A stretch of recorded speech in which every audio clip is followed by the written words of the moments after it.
এখানে প্রায় 91,500 টাকা আছে। এই টাকাটা আমি আপনাকে দিতে চাই। প্রকাশ না করবেন না প্লিজ। আপনি রাখেন, এটা আপনার টাকা সম্পূর্ণ। আসসালামু আলাইকুম সবাইকে। আজকে যাচ্ছি সেই আপুটির বাসায় যে কিনা লাস্ট ভিডিওতে দেখছেন ফুড পান্ডা ডেলিভারি কাজ করে। ওনার বাসায় যাবো। আর ওনার বাসায় যাওয়ার একটাই কারণ যে লাস্ট ভিডিওতে এই 2 দিনে কত টাকা উঠছে বিকাশে, তাকে আমরা কত টাকা দিব সম্পূর্ণ ভিডিওতে দেখতে পাবেন আপনারা। কি আগে ওনার বাসায় যাই। ওনার বাসার কাছে এটা ওই যে ওইদিকে ওনার বাসা। ওনার বাসায় যাওয়ার আগে অবশ্য ওনাকে একটা ফোন দেওয়া দরকার। বাসায় যদিও আছে উনি।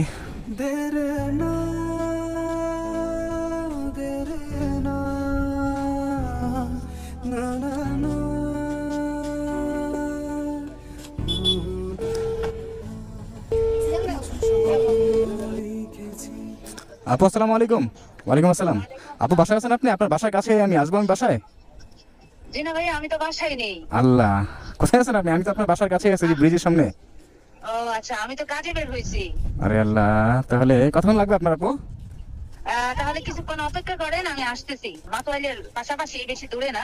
আপনি আচ্ছা। কিছুক্ষণ অপেক্ষা করেন, আমি আসতেছি। আমি একটা অর্ডার দিয়ে তারপরে আমি আসতেছি। ও আচ্ছা, আপনি কাজে বের হয়েছেন না? জি জি ও জি। আচ্ছা আপু, আচ্ছা বাড়ির সামনে আছে আপনি। আসেন, হ্যাঁ আমি আধা ঘন্টা তাহলে ওয়েট করি। আচ্ছা আচ্ছা আপু, ঠিক ওকে। আছে। আসসালামু আলাইকুম। ওয়ালাইকুম আসসালাম। উনি একটু বাইরে আছে, ওনার জন্য ওয়েট করি। তবে কি কখনো শুনেছ তাদের অলরেডি 15 মিনিট পার হয়ে গেছে। দেখি উনি কখন আসে। দুপুর হয়ে গেছে, এখন উনি বাইরে। আজকে হলো শুক্রবার। শুক্রবারের দিনে উনি কাজে বের হয়েছে। পথে যদি আপু আসসালামু আলাইকুম। বসেছিলাম এতক্ষণ এখানে। ভালো আছেন? তো আজকেও ছুটির দিনে বের হয়েছেন আমি তো ছুটি নেই না। কেন? অসুস্থ না হইলে আর ছুটি নেই না। আরে আল্লাহ, যতক্ষণ আল্লাহ সুস্থ রাখে ততক্ষণ এই কাজ করার চেষ্টা করি। যাক আলহামদুলিল্লাহ। খাওয়া দাওয়া করছেন দুপুরে? হ্যাঁ, খেয়েই বের হয়েছিলাম। আচ্ছা আচ্ছা। আমি এখানে বাইক এখানে থাকবে নাকি বাসার সামনে যাবো আমি? বাসার সামনে নিয়ে আচ্ছা আচ্ছা, আসেন, অসুবিধা নেই। কিছু স্বপ্ন লিখেছি মনে ডায়েরিতে মানুষের বৃষ্টির মধ্যে কি করেন যদি বৃষ্টি হয়? এই যে রেইনকোট নিয়ে বের হই। বৃষ্টিতে? যাক যাক, ভালো। মানে বৃষ্টির মধ্যেও আপনি থেমে থাকেন না? শুক্রবার আপনাদের কাজ হয়, মানে অর্ডার পান খাবারের? পার্কিং টপিং কোটাই কাজ হয়। ছেলেরা রাতে কাজ করে নিয়ে। ছেলেরা? আর আপনি? আর আমি কি আপনার বাসায় যে যাচ্ছি জিজ্ঞেস করলেন না যে বাসায় যাচ্ছি কেন? যদি একটা বিশেষ উদ্দেশ্য নিয়েই বাসায় যাচ্ছি। এই ছোট্ট একটা সারপ্রাইজ আপনার জন্য, এই কারণে বাসায় আসা। এদিকে বাসা ভাড়া কেমন আপু? একদমই কম। আপনি যেখানে থাকেন, যে রুম দেখলাম, ওই বাসার ভাড়া কত? আমি যে থাকি ওইটা হচ্ছে গিয়ে 3,000 টাকা ওটা। ও 3,000 টাকা। টাকাটা একটু বেশি আছে, কিন্তু আমার কাছে একটু কম। ও ওই যে পাশের ফ্ল্যাটে মানে আপনাকে শেয়ার করছে আর কি, ওই ভাড়াটিয়াতে। এই ফ্ল্যাট মানে ফ্যামিলি সহ যিনি থাকে, এক রুম ওনার কাছে ভাড়া দিচ্ছে মাত্র 3,000 টাকায়। ওনারা তো ফ্যামিলি সহ না? আর আপনি সিঙ্গেলে থাকেন? হ্যাঁ, ওনাদের সাথে সাবলেট থাকি। ওনাদের সাথে থাকেন সাবলেট। কিছু স্বপ্ন লিখেছি এই হলো ওনার ছোট্ট ঘর। উনি একাই এখানে থাকেন। এই রুমটা মাত্র 3,000 টাকা ভাড়া ওনার কাছে দিছে। ভাড়া যদিও বেশি, কিন্তু উনি যেহেতু একদম অসহায় একজন মেয়ে, ওনার কাছে এই পাশের যে যারা ভাড়া নিয়েছে ফ্ল্যাট, একটা রুম ওনাকে দিছে 3,000 টাকা ভাড়া। একটু কি রাগ হয় না আল্লাহ তালার প্রতি, যে আল্লাহ তালা কেন আমার জীবনটা এমন রাখলেন আপনি? বা অভিযোগ জানান না?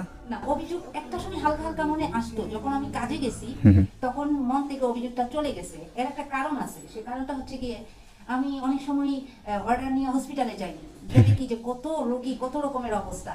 সেই জন্য একটু ওইখান থেকে অভিযোগ চলে গেছে। আমি সুস্থ আছি এখন। আচ্ছা, আলহামদুলিল্লাহ। মানে আর ওনার, হচ্ছে গিয়ে জি জি বলেন। এই রাস্তায় অনেক মানুষ পাগল হয়ে শুয়ে থাকে। হ্যাঁ, ওভার ব্রিজের নিচে কি যে কষ্ট। মানে ওদেরকে দেখে আমার কষ্ট আমার মনে হয় না, ভুলে যাই।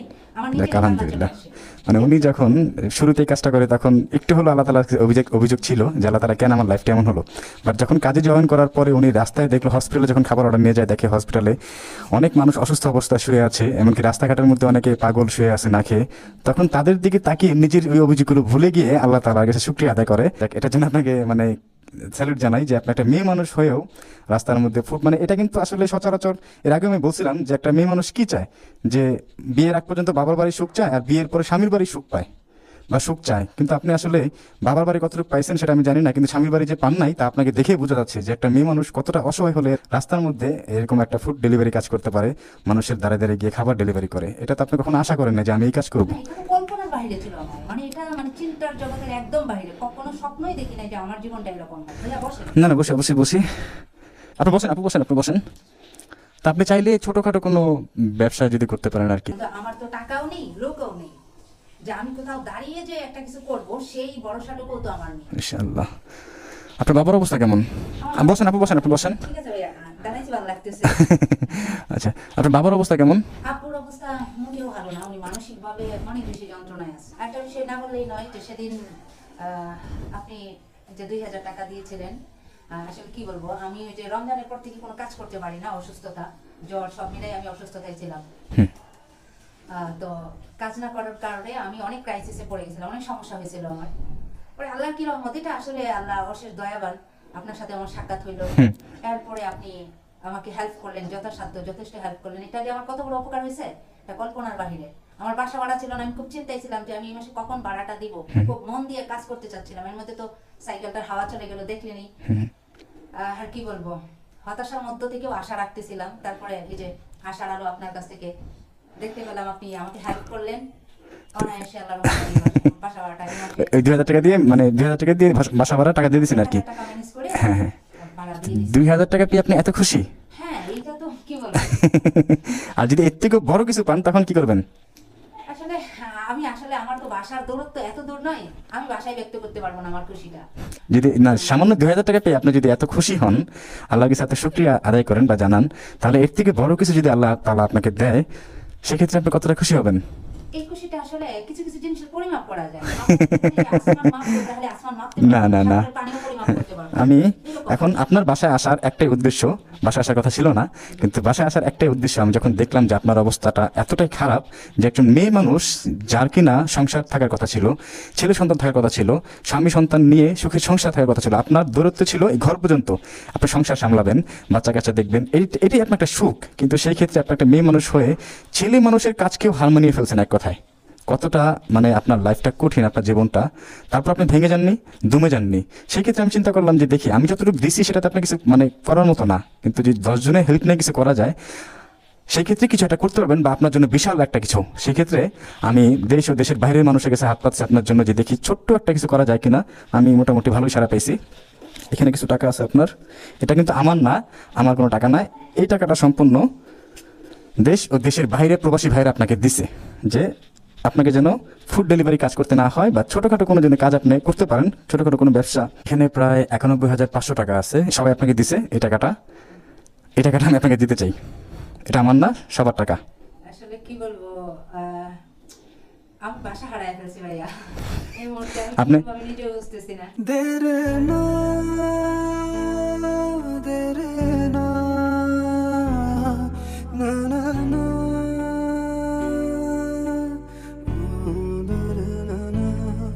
কিছু স্বপ্ন লিখেছি। আপু কান্না করবেন না প্লিজ, এটা আপনি রাখেন। এটা আপনার টাকা সম্পূর্ণ। টাকাটা পরে গুনে নিন। এটা যে আসলে কি, আমি যারা দিছে তাদেরকেই কি বলবো, আপনাকেই কি বলবো, আমি সেই বাসা দেখতে পাচ্ছি না। মানে আমার কল্পনার বাইরে। কখনো কল্পনা করছেন? আমি জীবনেও ভাবতে পারি না হ্যাঁ? যে আমার জন্য আল্লাহর বান্দাদের দ্বারা এত বড় নিয়ামত, এত কিছু রাখছে, এটা আমার জন্য পাহাড় পরিমাণ। Thank you so much. দোয়া করবেন সবার জন্য।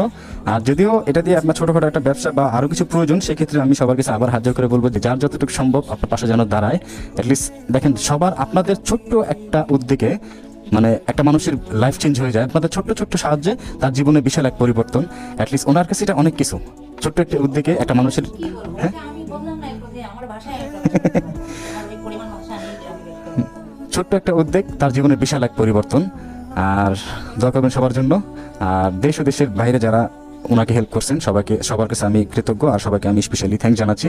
আরেকটা বিষয় হলো, অনেকে বলছেন যে ওনার নাম্বারটা অনলাইনে দিতে। আমি ওনার নাম্বারটা অনলাইনে দিই না একটাই কারণ, সেটা হলো উনি একজন মেয়ে মানুষ, পর্দাশীল মেয়ে। উনি এই ফ্ল্যাটের মধ্যে একাই থাকে, এই ঘরটার মধ্যে একাই থাকে। তো একটা মেয়ে মানুষের নাম্বার আমি অনলাইনে দিব, এটা কতটা নিরাপদ সেই বিষয়টা মাথায় রেখে অনলাইনে দিই না। কেননা সমাজে হাজারো ভালো মানুষের ভিড়ে দুই একজন খারাপ মানুষ থাকে। সেই ক্ষেত্রে ওনার একটা নিরাপত্তার ব্যাপার চিন্তা করে আমি ওনার নাম্বারটা দিই নাই। আর আমার নাম্বারটা অনেকে ফোন দিয়েছে, নাম্বারটা বন্ধ পাইছে। নাম্বারটা বন্ধ থাকার একটাই কারণ যে নাম্বারে এত পরিমাণ ফোন আসে, যদিও মানুষের ভালোবাসার কারণে আমাকে ফোন দেয়, আমাকে ভালোবেসে, কিন্তু আসলে সবার ফোন ধরা পসিবল হয় না। আমি একটা প্রাইভেট জব করি, এই যে আমি ওনার বাসায় আসছি ফ্রাইডে, মানে আমার ছুটির দিনে আমি ওনার বাসায় আসছি, এই টাকাটা ওনার কাছে দিচ্ছি আমি। তো যে কারণে অফিসিয়াল টাইমে আমি যখন অফিসে থাকি বা কাজের ব্যস্ততায় সবার সাথে আমার কোনো কথা হয় না বা ফোন ধরতেও পারি না, কারণেও আমি অনেক সময় নাম্বারটা বন্ধ রাখি। আর এই জন্য আমি সবার কাছে ক্ষমা চেয়ে নিচ্ছি। আর এই টাকাটা আমি আপনাকে দিলাম, এটা আমার টাকা না, এটা দেশের সকলে, দেশের বাইরের মানুষ আপনাকে হেল্প করছে। আপনি চেষ্টা করবেন, আমি আরও চেষ্টা করবো আপনার জন্য আরও কিছু ম্যানেজ করার জন্য, যেন একটা ছোট্ট দোকান বা কিছু দিতে পারেন আপনি, মানে আপনার যেন ফুড পান্ডার কোনো কাজ করতে না হয় বা রাস্তায় রাস্তায় কাজ। কোনো কাজই খারাপ না, কোনো কাজই ছোট না, অন্তত আপনার যেন একটা নিজস্ব কিছু করতে পারেন।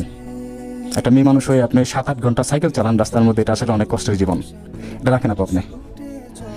কি বলবো, এটা এটা আপনাকে দিলাম আমি, রাখেন। আমি আপনি খুশি?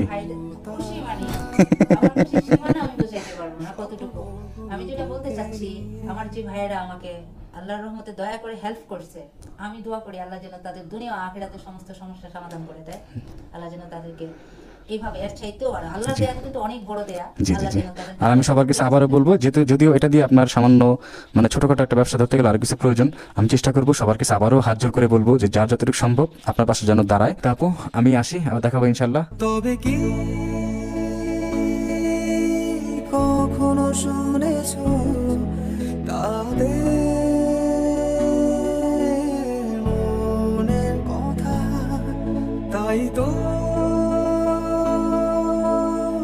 এসেছি তাদের কাছে, যদি মুখে একটু হাসি ফোটে। তবে কি কখনো শুনেছ